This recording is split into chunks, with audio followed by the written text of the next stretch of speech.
जैसे जैसे एशिया में रक्षा तकनीक तेजी से आगे बढ़ रही है, भारत को भी अपनी हवाई ताकत को अगले स्तर तक ले जाने की आवश्यकता है। यही वजह है कि भारतीय रणनीतिकार अब एक छठी पीढ़ी के लड़ाकू विमान की दिशा में सोच रहे हैं, एक ऐसा प्रोजेक्ट जो भविष्य की जंगों में भारत की जीत को सुनिश्चित कर सके। भारतीय वायुसेना की वर्तमान रीढ़ माने जाने वाले Su-30 MKI विमान आज भी हमारी सबसे बड़ी ताकत हैं। वायुसेना के पास इस समय 270 से अधिक ऐसे विमान हैं। यह 4.5 जनरेशन का मल्टी रोल फाइटर है जो लंबी दूरी, भारी पेलोड और अविश्वसनीय मैन्यूवरबिलिटी के लिए जाना जाता है। यह रूस के Su-30 प्लेटफॉर्म का भारत विशेष संस्करण है, जिसमें कई स्वदेशी और इजरायली तकनीकों का भी समावेश है। भविष्य की युद्ध भूमि में सिर्फ ताकत नहीं, छिपकर वार करना और पहचान से बचना अधिक अहम होगा।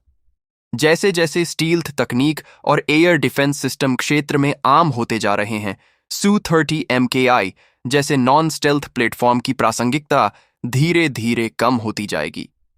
चीन का J-20 पहले से ही स्टेल्थ मिशनों में तैनात है और पाकिस्तान भी अब J-35A जैसे विमान हासिल करने की राह पर है। भारत ने इस खतरे को भांपते हुए Su-30 MKI को अपग्रेड करने की योजना बनाई है, जिसे सुपर सुखोई नाम दिया गया है। इसमें स्वदेशी AESA radar, electronic warfare system, smart हथियार और नया मिशन कंप्यूटर लगाया जा रहा है।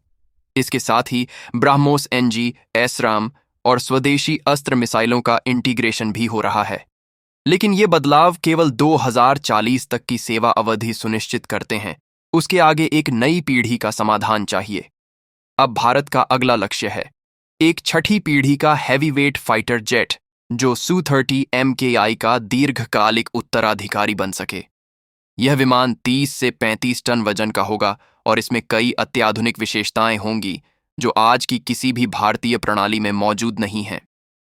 भारत का वर्तमान AMCA प्रोग्राम 5वीं पीढ़ी की श्रेणी में आता है और इसका उद्देश्य गहराई में स्ट्राइक मिशन को अंजाम देना है। यह 25 टन वर्ग का एक मध्यम वजन का स्टेल्थ फाइटर है, लेकिन Su-30 MKI का कार्यक्षेत्र उससे कहीं अधिक विस्तृत और भारी है। एयर सुपरियॉरिटी से लेकर भारी हथियारों के साथ लंबी दूरी की स्ट्राइक तक। इसलिए छठी पीढ़ी का उत्तराधिकारी AMCA का पूरक होगा, न कि विकल्प।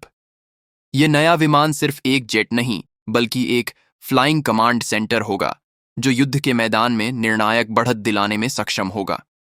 इसमें ऐसी अत्याधुनिक तकनीकों का समावेश होगा जो आज की किसी भी भारतीय प्रणाली में नहीं है।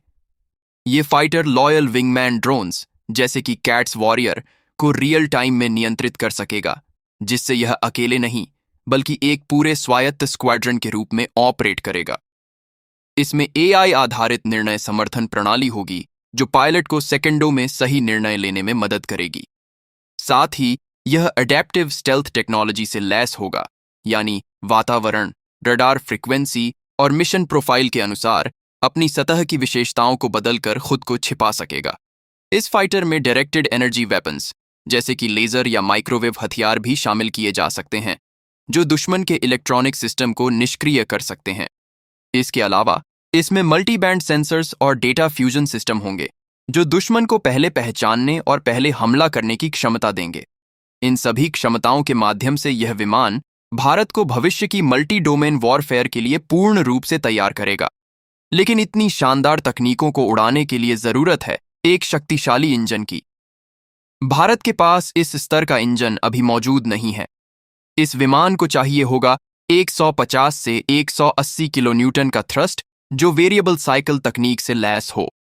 भारत पहले भी कावेरी इंजन में असफल हो चुका है, इसीलिए अब यह लगभग निश्चित है कि इस बार अंतर्राष्ट्रीय भागीदारी जरूरी होगी। अमेरिका, फ्रांस या UK के साथ जॉइंट डेवलपमेंट पर बातचीत की जा सकती है, जैसा GEF-414 इंजन डील में किया गया है। इस परियोजना में केवल अत्याधुनिक तकनीकों का विकास ही नहीं, बल्कि एक विशाल आर्थिक निवेश भी आवश्यक होगा। अनुमान लगाया जा रहा है कि इस प्रोग्राम की कुल लागत 20 से 30 अरब डॉलर के बीच हो सकती है और इसकी पूरी विकास प्रक्रिया लगभग 20 वर्षों तक चलेगी।